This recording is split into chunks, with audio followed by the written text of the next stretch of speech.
সুপ্রভাত বন্ধুরা, কেমন আছো তোমরা সবাই? আশা করি তোমরা সবাই অনেক ভালো আছো, আর আমিও অল্প একটু ভালো আছি আজকে। তো গতকাল তোমাদের সাথে তো কোনো রকম ভিডিও শেয়ার করতে পারিনি, তার জন্য একটা পোস্টও করে দিয়েছিলাম। আমার গলার অবস্থা কিন্তু তোমরা শুনে বুঝতে পারছো খুবই খারাপ। আর তোমরা যে আজকে যে ভিডিওটা দেখছো সেটা হচ্ছে গত শনিবারের ভিডিও, মানে গতকাল তো কোনো রকম ভিডিও শেয়ার করতে পারিনি, এটা হচ্ছে শনিবারের ভিডিও। তো দেখো এখন খেয়ে নিচ্ছি কিশমিশ ভেজানো জল। তো এই কিশমিশ ভেজানো জলটা দিয়েই কিন্তু প্রত্যেক দিন আমার দিনটা শুরু করি। আর আজকে যে ভিডিওটা দেখছো এটা তো বললামই তোমাদের গত শনিবারের ভিডিও। তো শনিবারের ভিডিও সমস্ত কিছু রেডি ছিল, সবটাই রেডি ছিল, শুধুমাত্র ভয়েস ওভারটাই করা হয়নি আর কি, ভয়েস ওভারটাই বাকি ছিল। তো এডিট করতে করতে মোটামুটি একটু রাত হয়ে গিয়েছিল, তাই ভাবলাম শরীরের অবস্থা তো একদমই খারাপ, থাক গতকাল মানে যেদিন আর কি কালকে আর কি রবিবার, তো সকালে উঠে ভোর ভোর উঠে আমি ভয়েস ওভার করে তোমাদের সাথে ভিডিওটা শেয়ার করে দেবো। তো রবিবার সকাল থেকে আবার দেখছি গা বেশ ভালো গরম, আর কি বলতো প্রচণ্ড পরিমাণে জ্বর। এই যে ঘরে প্যারাসিটামল খাচ্ছিলাম, ভাবছিলাম যে ঠিক হয়ে যাবে, মানে এত জ্বর এসেছে আমাকে কিন্তু ডাক্তারের কাছে যেতেই হয়েছে, মানে এতটা পরিমাণে জ্বর চলে এসেছিল। সেই বৃহস্পতিবার থেকে নিয়ে শুরু করে মোটামুটি 3 দিন তো পার হয়েই গেছে, প্যারাসিটামলেও কাজ হচ্ছে না, তখন কিন্তু অ্যান্টিবায়োটিক খেতেই হবে। সেই কারণে ভাবলাম বাইরের দোকান থেকে আর বলে না খাওয়াই ভালো, একদম ডাক্তারকে দেখিয়ে চেক আপ করিয়ে নেওয়াইটাই ভালো আর কি। তো সেই কারণে ডাক্তারের কাছেও যে মানে গিয়েছিলাম আর কি, সেই ভিডিওটা তোমাদের সাথে পরের দিন শেয়ার করে দেবো। আর এটা তো শনিবারের ভিডিও, যেহেতু সমস্তটাই আর কি আমার ভিডিওটা কমপ্লিট করা ছিল, বললামই তো ভয়েস ওভারটা ছিল না সেই কারণে। আর এই যে দেখছো এখন মোটামুটি গাটা একটুখানি ঠিক ছিল, মানে জ্বরটা ছিল না বলতে গেলে, তাই ঘরের উঠে আর কি ঘরের টুকটাক কাজগুলো মোটামুটি করেছি। তো এখনো কিন্তু সকালের চাটা কিন্তু খাওয়া হয়নি, এই ঘরের বিছানাটা গুছিয়ে দিলাম, কারণ মেয়ে যদি ঘুম থেকে উঠে পড়তে বসে, সেই কারণে এই ঘরের বিছানাটা গুছিয়ে দিয়ে তারপর কিন্তু করে নেবো চা। আর চাটা খেয়ে নিয়ে কিন্তু চলে যাব ঘরের বিছানাটা গুছিয়ে নিতে। আর দেখেছো সকালে চা বিস্কিট খেতে গিয়ে কি অবস্থা হলো আমার, একটু বিস্কিটটা বেশি ডোবানো হয়ে গিয়েছে, আর দেখলে দেখো পুরো ডুবে গেল চায়ের মধ্যে বিস্কিট খেতে গিয়ে। আর এই বিস্কিটগুলো না এইভাবেই জানো তো, একটুখানি বেশি ভিজে গেলেই কিন্তু টপ করে ডুবে যায়। আর এখন দেখো এই ঘরে চলে এসেছি, আর এই দিকের জানলাটা না এখন বলতে পারো একদমই খুলছি না, কারণ এইদিকে অনেক ফুল গাছ টাছ আছে, আর ওই ফুল গাছে না কি বলতো ছোট ছোট না অনেক মশা, প্রচণ্ড পরিমাণে স্প্রে করা হয়। তারপরে যখন এইদিকে না আমাদের এই পাড়ার মধ্যে সপ্তাহে মানে 2 বার করে তো আসেই ওই ডেঙ্গুর জন্য স্প্রে করতে, যখনই আসে আমরা কিন্তু ছোট গেটটা খুলে দিই, আমাদের বাড়ির মধ্যে এসে কিন্তু স্প্রে করে দিয়ে যায়, এই গাছগুলোর গোড়াগুলোতে আর কি স্প্রে করে দিয়ে যায়। তবুও মানে ভালোই মশা আছে জানো তো মাঝে মধ্যে। তো সেই কারণে এখন যেহেতু শরীরটা খারাপ, সেই কারণে না এইদিকে জানলাটা একদমই খুলছি না। আর এইদিকে কিন্তু বাইরে প্রচন্ড পরিমাণে বৃষ্টি হচ্ছে। এই যে এখন ভয়েস ওভার করছি, এখন কিন্তু জানি না আমার ভয়েস ওভারে তোমরা বৃষ্টির শব্দ শুনতে পাবে কিনা, এখনো কিন্তু প্রচন্ড পরিমাণে বাইরে বৃষ্টি পড়ছে।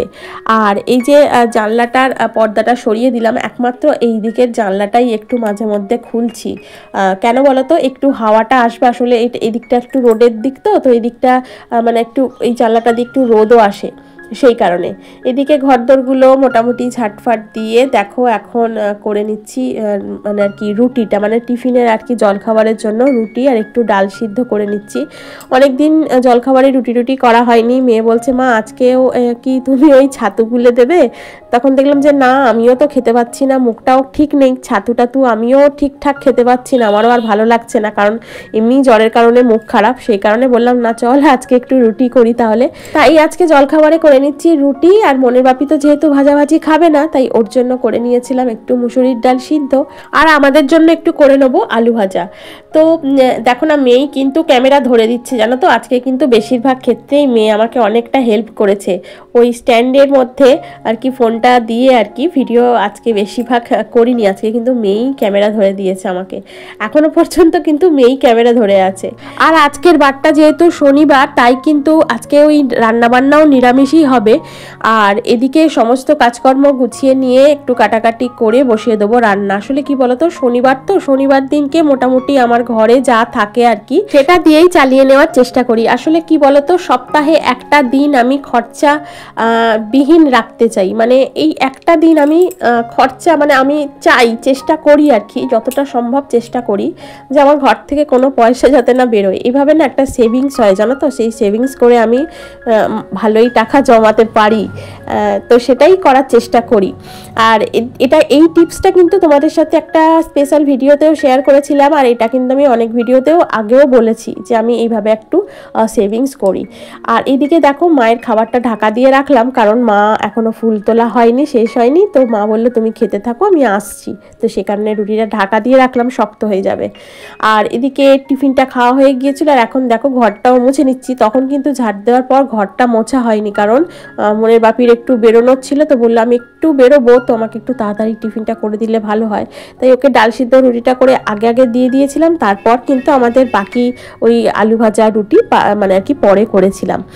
আর টিফিনটা খেয়ে নিয়ে তারপর কিন্তু দেখো এখন ঘরদোরটা বেশ ভালো করে মুছে নেবো। মুছে নিয়ে তারপর কিন্তু আমি বাকি রান্না বা বাকি কাজগুলো সমস্তটাই করে নেবো। আর শরীরটা যেহেতু ভালো নেই, সেহেতু না দেখবে শরীরে জুত না থাকলে, শরীরে কোনো কিছু এনার্জি না থাকলে কাজ করতে কিন্তু অনেকটা পরিমাণ দেরি হয়ে যায়। মানে যতই তুমি মনে জোর নিয়ে কাজ করো না কেন, যতই তুমি ভাবো যে না আমি ঠিকঠাক কাজ করতে পারছি, তবুও শরীরটা হচ্ছে মানুষের আসল। এই শরীরটা যদি আমাদের দুর্বল থাকে, কোনো ক্ষেত্রে মানে আর কি এনার্জি না পাই, শারীরিক দিক থেকে দুর্বলতা থাকে, তাহলে কিন্তু কাজ করতে দেখবে এতটুকু ইচ্ছা তো প্রথমত করেই না, দ্বিতীয়ত হচ্ছে কাজ করতে অনেকটা পরিমাণ দেরি হয়ে যায়। আর এদিকে ঘরদোরটা মোছামুছি করে নিয়ে একবার তো ভেবেছিলাম স্নানটা করে নেবো, তারপর ভাবলাম যে না, স্নান এখন করব না, এখন রান্নাটা আগে কমপ্লিট করে নিই, তারপর স্নানটা করব। কারণ আবার মনের বাপি হঠাৎ করেই বলবে আমাকে ভাত দাও, এখন 12টা বেজে গেছে, তো সেই কারণে ভাবলাম যে না, রান্নাটা আগে কমপ্লিট করি। আর এদিকে তো দেখলেই বিউলির ডাল করে নিয়েছিলাম আজকে একটু, আমাদের এই বাড়িতে না একটু এই বিউলির ডাল বড়, বা অনেকে না বিমলির ডালও বলে এটাকে। তো এই ডালটা খেতে কিন্তু আমাদের বাড়িতে প্রত্যেকে ভালোবাসে, আমার মেয়ে, মনের বাপি, মনের ঠাম্মি, মানে আমাদের মানে মা আর কি, শাশুড়ি মা, সকলে কিন্তু এই বিউলির ডাল খেতে ভালোবাসে, একমাত্র আমি ছাড়া। আমি কিন্তু এই বিউলির ডাল খাই না, একদমই খাই না। তো বিউলির ডালের ওই রস বড়া বলো, দই বড়া বলো, এগুলো কিন্তু মোটামুটি অল্প হলেও খাই, কিন্তু এই বিউলির ডালটা একদমই আমি খেতে পারি না, মানে খেতে চাই না আর কি, ইচ্ছা করে না খেতে।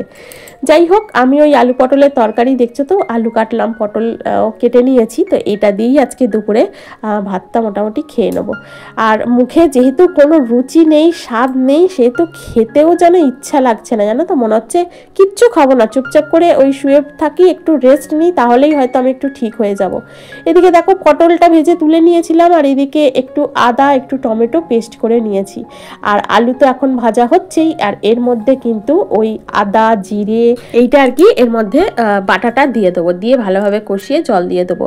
আসলে একদমই ওই নিরামিষ সিম্পল ওই আর কি আলু পটলের তরকারি যেমন হয় আর কি, ওইভাবেই করে নেওয়ার চেষ্টা করছি। আর শরীরটা যেহেতু ভালো নেই, তাই আর বেশি কিছু করলাম না। আর মনের বাপির জন্য একটু কুমড়ো সিদ্ধ করব, ব্যাস হয়ে যাবে আজকের দুপুরের রান্না।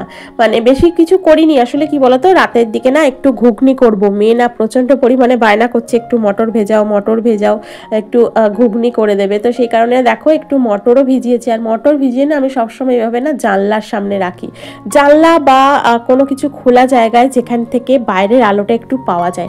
আমি লক্ষ্য করে দেখেছি যে এভাবে না জানলার সামনে বা খোলা জায়গায় যেখানে বাইরের আলোটা আসছে, সেই জায়গায় যদি ছোলা বা মটর এভাবে রেখে দিই না, খুব তাড়াতাড়ি ভিজে যায়, জানো তো, আমি একটু দেখেছি, এটা খেয়াল করে দেখেছি। আর একটু যদি ধরো মানে ঘরের ভিতরে করে রাখলাম, তাহলে কিন্তু দেখি না বেশ টাইম লাগে। আর এদিকে তো দেখলেই কয়েকটা কন্টেনার ছিল যেগুলোর মধ্যে আমি বাজার রাখি, তো মানে আনাজপাতি রাখি, সেগুলো মোটামুটি খালি হয়ে গিয়েছিল। ওই পটল টটল রেখেছিলাম, তো এগুলো মোটামুটি খালি হয়ে গিয়েছিল, তাই এগুলোকেও ভালোভাবে ধুয়ে জানলার মধ্যে মেলে দিলাম। আসলে বলি না, প্রত্যেক শনিবার কিন্তু আমি সমস্ত কন্টেনারগুলো বেশ ভালো করে ধুয়ে নিই, ফ্রিজটা ভালোভাবে মুছে নিই, এই কাজগুলো কিন্তু আমি অবশ্যই করি। শনিবার দিন করি, কারণ কি বলতো ওই যে বলি বাইরে থেকে বাজার আর করাই না, কারণ বাড়ির মধ্যে মানে ঘরের মধ্যে আমার যতটুকু যা আছে সেই দিয়ে শনিবারটা চালিয়ে নেওয়ার চেষ্টা করি। আর এদিকে দেখো একটু কুমড়ো ছিল, তো সেই কুমড়োটা অর্ধেকটা কিন্তু আমি ভাতে দিয়ে দিয়েছি। ভাতে বলতে ওই প্রেশারে তো দেখলেই সিটি দিল, মনের বাপি আর মা একটু খেয়ে নেবে। আর এদিকে একটু কাঁকরেল ছিল, সেটাকেও বেশ ভালো করে ভেজে নিলাম। আর এদিকে কড়াটড়া বেশ ভালো করে মাঝামাঝিও করে নিয়েছি। আর এখন দেখো বেসিনটা একটু পরিষ্কার করে নিচ্ছি, মানে বেসিন বলতে আমি সিঙ্ক, মানে আমি এটাকে বেসিন বলে ফেলি। যাই হোক, সিঙ্কটা একটু পরিষ্কার করে ফেললাম। আসলে দুদিন তো মানে এর আগেও তো দুদিন বেশ ভালোই গা গরম জ্বর ছিল, তো ভালোভাবে দেখেছো রোগড়ে পরিষ্কার করতে পারিনি। মানে এই যে ভিতরটা কিন্তু না বেশ ভালো ময়লা পড়েছিল। আর এই জালিটা দিয়ে মানে এই যে তার জালিটা দিয়ে না বেশ ভালো করে একটু রোগড়ে নিলে একদম ঝকঝকে পরিষ্কার হয়ে যায়। আর প্রত্যেক দিন কিন্তু এই সিঙ্কটা তো মাজা হয়ই, কারণ প্রত্যেক মানে আর কি সময় এই সিঙ্কের উপরে প্রচণ্ড অত্যাচার। যত রকম বাসনপত্র মাজা, তারপর বাসনপত্র মাজা থেকে নিয়ে শুরু করে আনাজপাতি ধোয়া থেকে নিয়ে শুরু করে, তারপরে ওপরে অ্যাকোয়াগার্ড আছে সেখানে জল ভরা থেকে নিয়ে শুরু করে সব সময় এই বেসিনের ওপর অত্যাচার। তাই বেসিনটাকে চেষ্টা করি পরিষ্কার পরিচ্ছন্ন করে রাখতে। আর এদিকে চারিদিকটা বেশ ভালোভাবে ধুয়ে টুয়ে দিলাম, দিয়ে মোছামুছি করে দেবো। আর কি বলতো, এই যে দেখছো স্ক্রাবারগুলো, এই স্ক্রাবারগুলোকে কিন্তু মানে আমার বাসনপত্র মাজা হয়ে যাওয়ার পর বেশ ভালোভাবে ধুয়ে পরিষ্কার করে রেখে দিই। আর এই যে সাবান বাটিটা, এটাকেও কিন্তু ভালোভাবে ধুয়ে রাখি, না হলে না একটা ব্যাড স্মেল ছাড়ে। মানে প্রত্যেক সময় যতবার আমি বাসনপত্র মাজি ততবারই কিন্তু এই স্ক্রাবার আর এই সাবান বাটিটা ভালোভাবে ধুয়ে রাখি, না হলে না কি বলতো যখনই সাবান বাটিটা খোলা হয় একটা ভক করে দেখবে একটা ব্যাড স্মেল লাগে। তো যদি তুমি এভাবে প্রত্যেক সময় পরিষ্কার পরিচ্ছন্নভাবে রেখে দাও, যতবার বাসনপত্র মাজা হবে ততবারই যদি তুমি ধুয়ে রেখে দাও, তাহলে দেখবে এই ব্যাড স্মেলটা আর ছাড়ছে না, একদম পরিষ্কার পরিচ্ছন্ন হয়ে আছে। আর এই যে রান্না টান্না করে নেওয়ার পর গ্যাসটা ভালোভাবে মুছে নিয়েছিলাম, তারপরে এই কাউন্টার টপটাও ভালোভাবে মুছে নিয়েছিলাম। তো সেই মোছামুছি করার পর যেগুলো পড়েছিল আর কি, তো সেগুলোকেও বেশ ভালোভাবে আর কি কাঁচা ধোয়া করে নিলাম। এদিকে মোটামুটি 1টা বাজতে যায়, জলটা না অনেকটা সরু করে দিয়েছি জানো তো, তাই দেখো ট্যাঙ্কের জলটাও মানে আর কি চালিয়েছিলাম, মানে এতটা সরু করে দিয়েছে কাজ এগোচ্ছিল না আর কি, সেই কারণে একটু ট্যাঙ্কের কলটা খুলে নিলাম। আর মোটামুটি আমার এদিকের কাজগুলো মানে রান্নাঘরের কাজ এখন কমপ্লিট। তারপরে কিন্তু স্নান করে নেব। স্নান টান করে নিয়ে দেখো ঠাকুরকে জলও দিয়ে দিয়েছি, আর ঠাকুরকে জল দিয়ে কিন্তু দুপুরের লাঞ্চটা করে নিয়েছিলাম। আর দুপুরের লাঞ্চ করে নেওয়ার পর দেখো এখন মেয়েকে নিয়ে বেরিয়ে পড়েছি নাচের ক্লাসে। আজকে যেহেতু শনিবার, মেয়ের কিন্তু আজকে নাচের ক্লাস আছে। আর দেখেছো আমাদের এখান থেকে কত তারকেশ্বর যাত্রী যাচ্ছেন, মানে এত পরিমাণে তারকেশ্বর যাত্রী যাচ্ছেন। আমরা তো ওইখান থেকে মানে মেন রোড থেকে নেমে কিন্তু একদম ফুটপাতে এসে দাঁড়িয়ে পড়েছি, মানে এত ভিড় ছিল আর কি ওখানে। মেয়েও আলাদা হয়ে গেছে, আমিও আলাদা হয়ে গেছি, আর এত পরিমাণে ভিড়। আর এরা তো মানে সেই একটা একটা করে ছড়া বলছে আর যাচ্ছে ছুটে ছুটে, এরা তো এদের খেয়ালে যাচ্ছে কে আসছে কে যাচ্ছে, এরা তো খেয়াল করে না, কি বলতো ধাক্কা ধাক্কি দিয়েই হয়তো চলে যাবে, সেই কারণে না সাইডে দাঁড়িয়ে পড়েছি। আমাদের এখান দিয়ে কিন্তু শনিবার পুরো রাস্তা নো এন্ট্রি থাকে। এই যে আমি মেয়েটাকে নিয়ে নাচের ক্লাসে গেলাম, পুরো রাস্তা হেঁটে গেছি, হেঁটে এসেছি, কারণ পুরো রাস্তা কিন্তু জুড়ে নো এন্ট্রি ছিল। এদিকে দেখলে বসিয়ে দিয়েছিলাম মটর সেদ্ধ, তারপর কিন্তু মটর সেদ্ধ বসিয়ে দিয়ে খেয়ে নিয়েছিলাম চা, মানে গরম গরম একটু চা করে নিয়েছিলাম। একটু চাটা খেয়ে নিয়ে তারপর কিন্তু একটুখানি চাটা খেয়ে মাথাটা একটু ঠিক হলো, নাহলে মাথাটা না প্রচণ্ড পরিমাণে ভারী ভারী লাগছিল। যাই হোক চাটা খেয়ে নিয়ে এখন দেখো চলে এসেছি এই ঘুগনি তৈরি করতে। আর ঘুগনির মধ্যে জিরে, শুকনো লঙ্কা, একটু তেজপাতা ফোড়ন দিলাম, দিয়ে কিন্তু দিয়ে দেবো আলুটা দিয়ে বেশ ভালো করে ভেজে নিয়ে তারপরে কিন্তু আদা, জিরে, টমেটো এটাই আর কি দেবো জানো তো। আজকে আর কি দেবো বলো, শনিবার যেহেতু কোনো কিছু আঁশ তো চলবে না, নাহলে কিন্তু একটু আদা, রসুন, পেঁয়াজ দিয়ে ঘুগনি করলে বেশ কিন্তু ভালো লাগে খেতে জানো তো। তো সেই কারণে আজকে যেহেতু মুখটাও ভালো নেই, আর মেয়ে ঘুগনি খাবে বলে বায়না করছে, আর আমার মনে হচ্ছিল আজকে না করে অন্য দিন করলে ভালো হতো, একটু ভালো করে করতে পারতাম। সেই আদা জিরে বাটা দিয়ে করব, মানে আমার মুখটা ভালো নেই সেই কারণে, না হলে নিরামিষ ঘুগনিও বেশ ভালো লাগে খেতে জানো তো। আর এদিকে দেখো ঘুগনিটা বসিয়েও দিয়েছিলাম, মানে একটুখানি মশলাটা কষিয়ে নিয়ে তারপর নুন লঙ্কা হলুদ দিয়ে আর কি নেড়ে চেড়ে মটর সিদ্ধটা এর মধ্যে দিয়ে দিয়েছি, দিয়ে নাড়াচাড়া করে যতটা পরিমাণে আর কি মানে আর কি ঘনত্বটা রাখবো। আমার মেয়ে না আবার একটু ঝোল ঝোল ঘুগনি পছন্দ করে, মানে একটু পাতলা ঘুগনি পছন্দ করে। আট হয়ে গেলেই কিন্তু ও রেগে যায়, বলবে কেন মা এত তরকারি তরকারির মতো আটার ঘুগনি করেছো। যাই হোক, দেখো এইভাবে একটুখানি নাড়াচাড়া করে নিলাম, দিয়ে একটু ফুটিয়ে নিয়ে গরম মশলা দিয়ে নামিয়ে নেবো। তো হয়ে গেল আজকে আমাদের রাতের ডিনারের জন্য প্রস্তুত ঘুগনি। আর রাতে একটু পরোটা করে নিয়েছিলাম। তো আজকে এই পর্যন্তই রাখলাম। কালকে যদি ভালো থাকি, সুস্থ থাকি, অবশ্যই তোমাদের সাথে ভিডিও শেয়ার করব, ভিডিও করব, যেমন ডেইলি ব্লগে ভিডিও আসে অবশ্যই পাবে তোমরা। শুভরাত্রি।